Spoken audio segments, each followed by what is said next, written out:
Hace aproximadamente unos 2000 años, nació en las costas del Pacífico el ceviche, el plato emblemático que desafía el paso del tiempo y conquista paladares de todo el mundo.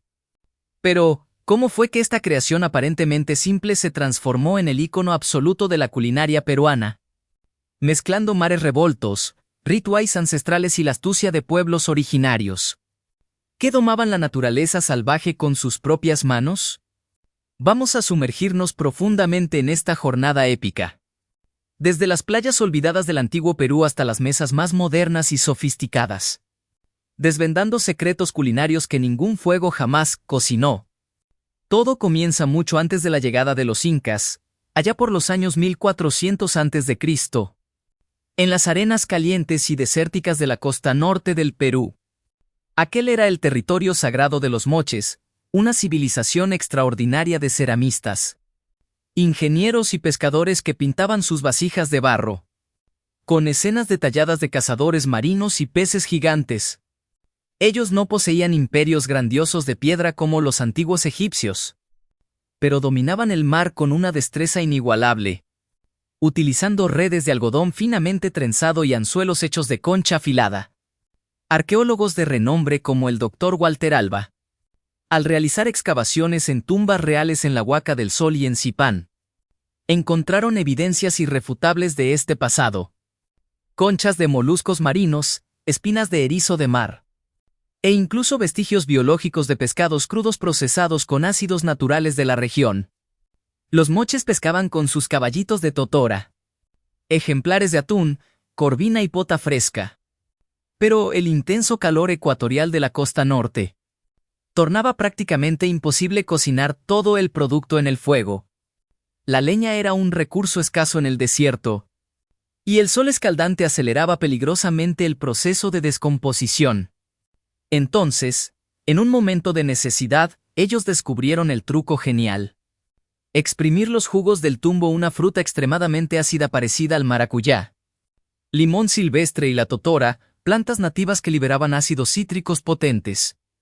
Sumergían los trozos de pescado fresco en grandes tijelas de cerámica, dejando que el ácido natural cocinara la carne por el proceso de desnaturalización proteica.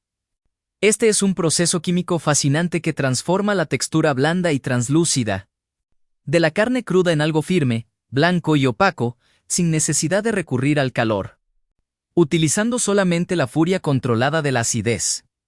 Era el verdadero protishik, llamado tal vez ceviche en su lengua quichua ancestral, lo que significaba literalmente pescado fresco salado. Imagine la escena histórica, un pescador mochica, tras una noche entera de lucha contra las olas traicioneras del océano, corta el pescado recién capturado en cubos perfectos. Los polvorea con sal marina pura recolectada de las falecias. Y van a todo el conjunto en el jugo agrio de los frutos locales. Horas después, bajo el sol poniente de la costa, come la mezcla con sus propios dedos, sintiendo ese frescor intenso que salvaba vidas en un mundo donde no existían las heladeras. Pero el ceviche machica no representaba solamente una técnica de supervivencia. Era un elemento central de su ritual. Las finas cerámicas encontradas en la Huaca de la Luna muestran deidades marinas, con peces en la boca, lo que sugiere potentes ofrendas a los espíritus del océano. En tumbas reales de gran importancia, como la del propio señor de Zipán, los huesos de pescado procesados, con pigmentos rojos de ají, indican la realización de fiestas sagradas donde el plato unía guerreros y sacerdotes de alto rango.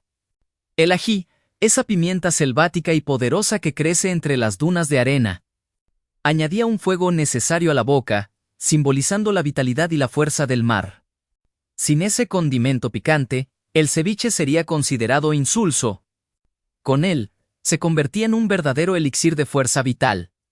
Los moches continuaron experimentando con los ingredientes de su entorno.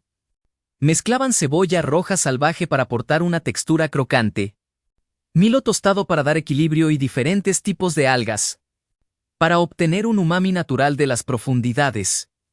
Era una cocina profundamente intuitiva, guiada por la observación constante de la naturaleza.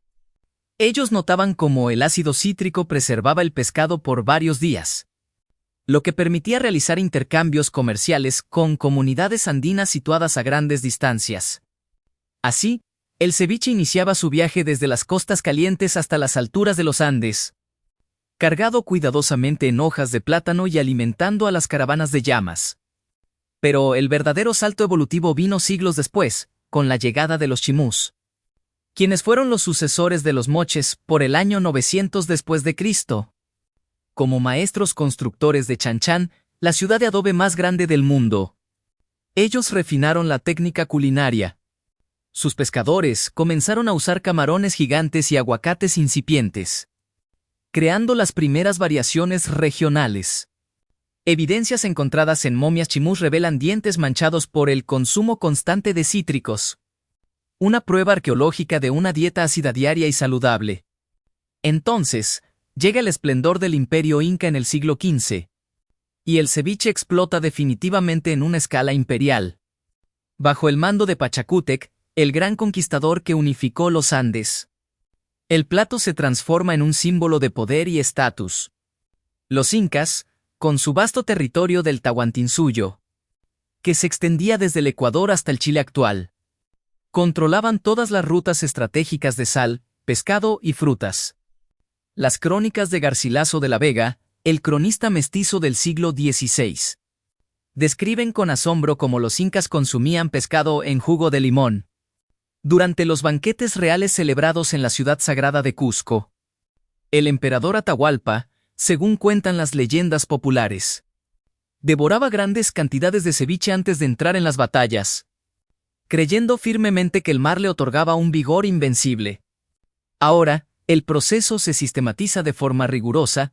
Pescados nobles de las costas, como el lenguado y el robalo, eran traídos vivos en grandes acuarios de barro, desde las playas de Trujillo hasta la capital andina. El jugo de limón, ahora cultivado en pomares imperiales protegidos, era extraído de limas amarillentas que eran mucho más ácidas que las variedades modernas. La sal de Piura, considerada la más pura de la región, equilibraba los sabores cítricos, mientras que el ají rocoto picado traía el calor necesario, que, según decían, despertaba a los mismos dioses. Inca Garcilaso relata con precisión técnica: tomaban los pescados frescos, los cortaban menudos y los apretaban con sus manos para sacar el humor, y luego los echaban en un plato con jugo de limas y ajíes y cebollas menudamente picadas. Era ceviche en su estado más puro, sin ningún tipo de cocimiento térmico, marinado por apenas 10 a 20 minutos hasta que la carne del pescado adquiría ese tono lechoso tan característico. En las grandes festividades como la del Inti Raymi, miles de personas consumían versiones colectivas del plato servidas en hojas de maíz, acompañadas de batata cocida y canchamillo tojado, formando las guarniciones tradicionales que persisten hasta hoy. Sin embargo, la llegada histórica de los españoles en el año 1532 cambia todo, trayendo una gran turbulencia al nacimiento del ceviche moderno. Francisco Pizarro captura al emperador Atahualpa en la ciudad de Cajamarca, y el gran imperio incaico se derrumba. Pero el plato de pescado ácido sobrevive en las costas más resistentes. Los conquistadores europeos, acostumbrados a los escabeches tradicionales de su tierra, extrañan y desconfían del ceviche crudo. El padre Bernabé Cobo, en su famosa obra Historia del Nuevo Mundo de 1653, anota con evidente espanto: los indios comen pescado crudo, aderezado con hierbas y jugo de frutas, que lo hace sabroso y saludable. Con el paso del tiempo, el plato se adapta y evoluciona mediante el mestizaje. Los españoles introducen el limón sutil o Tahiti amarillo, más dulce y abundante, que fue plantado masivamente en las misiones jesuíticas. La cebolla importada de España gana un espacio definitivo en la receta. Y el coriandro cilantro, traído desde Asia a través de la ruta de Manila, añade ese frescor herbal tan necesario. Pero el ceviche resiste con fuerza la colonización, convirtiéndose en un acto de resistencia y rebeldía cultural. En las tabernas de la Lima colonial, los esclavos africanos añaden toques picantes, mientras que los pescadores mestizos innovan utilizando conchas de mangue. Los siglos pasan, y en el siglo XIX, con la llegada de la independencia peruana, El plato adquiere un estatus de símbolo nacional. Presidentes históricos como Ramón Castilla lo servían con orgullo. Y los periódicos limeños del año 1840 ya describían el ceviche limeño como la iguaria obligatoria de cada domingo familiar. El siglo XX trae finalmente el clímax de esta larga evolución. La globalización del ceviche explota definitivamente en los años 1960, cuando chefs peruanos de la talla de Armando Valdés Lanús codifican la receta clásica en su influyente libro La Buena Mesa de 1961. La fórmula era clara: pescado blanco fresco cortado en cubos, limón sutil, el picante del ají limo, cebolla roja, sal pura y un toque de cancha. Pero el verdadero tempo internacional ocurre en los años 1980. Con la nueva cocina peruana liderada por figuras como Gastón, él elevó el ceviche a estrella mundial, abriendo restaurantes icónicos y llevando el sabor del Perú a Nueva York, Madrid y también Tokio. Acurio suele revelar el secreto del plato con una frase poética: el ceviche es el Perú entero en un tenedor, es mar, es Andes y es sol, todo en un solo bocado. Las grandes competencias gastronómicas, como el Mistura Festival, lo han coronado como el rey indiscutible, presentando variaciones modernas, como el ceviche Nikki, una fusión japonesa-peruana de maestros como Nobu Matsuhisa. Hoy en día, la UNESCO reconoce oficialmente a la cocina peruana como un patrimonio inmaterial de la humanidad, colocando al ceviche en su centro. Pero, ¿qué sucede con las controversias regionales? En Ecuador, lo llaman ceviche de camarón y suelen añadirle salsa de tomate. En México, existe el aguachile con una dosis mucho mayor de picante. Sin embargo, en el Perú, el ceviche es casi una ley: debe ser solo pescado crudo, marinado exclusivamente en el limón que lo cocina en minutos, y servido preferentemente con una refrescante chicha morada.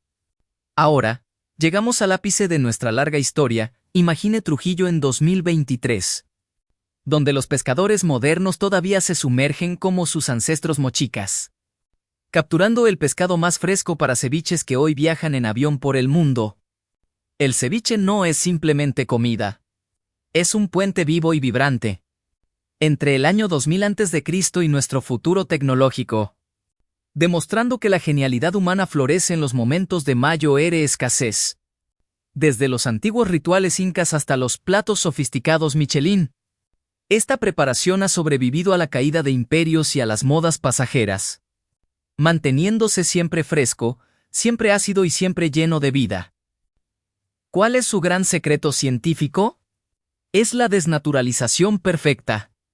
El ácido cítrico del limón rompe las cadenas de proteínas del pescado en 15 minutos, creando una textura similar a la cocida pero sin perder sus nutrientes esenciales. Los ácidos grasos omega-3 permanecen intactos y las vitaminas se preservan por completo. Usted mismo puede experimentar esta historia en su propia casa. Consiga una corvina muy fresca, córtela en cubos perfectos de 1 centímetro. Exprima el jugo de 12 limones sobre ellos, añada cebolla en plumas. Agregue ají al gusto, sal y pimienta. Mezcle todo con cuidado. Espere unos minutos y coma con la lengua ya salivando por la acidez. Sienta literalmente el peso de la historia en su boca. ¿Y usted, ya ha tenido la oportunidad de probar el ceviche que conquistó al mundo? ¿Cuál es su versión favorita? ¿El estilo limeño, el trujillano o una fusión moderna? Cuéntanos en los comentarios cuál es la parte de la historia que más te ha sorprendido. Si disfrutaste este viaje, dale like para apoyar más contenidos históricos como este. Inscríbete en nuestro canal para no perderte nuestras aventuras y activa la campanita.